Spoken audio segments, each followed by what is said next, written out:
waxaa loo baahan yahay garawsha loo baahan yahay in wixii xumaa u dhacay la iska cafiyo wax alla wixii chapter madow ahaa oo taariikhdeena galay inaan saxno macnaheedu waxay tahay dhibkaas ka dhacay waqooyi inaan cudurdaar aan ka sameeyno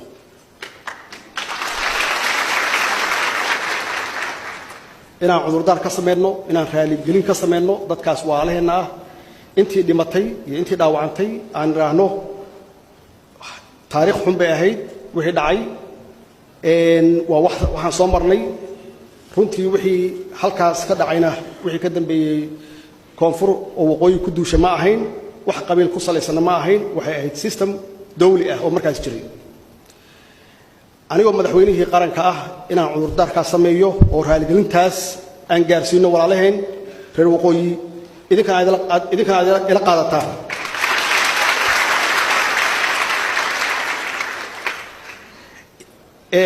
dhanka kale dadkii iyaga naftooda qoryaha watay oo dagaalamayay iyaguna naftooda cudurdaar baa laga rabaa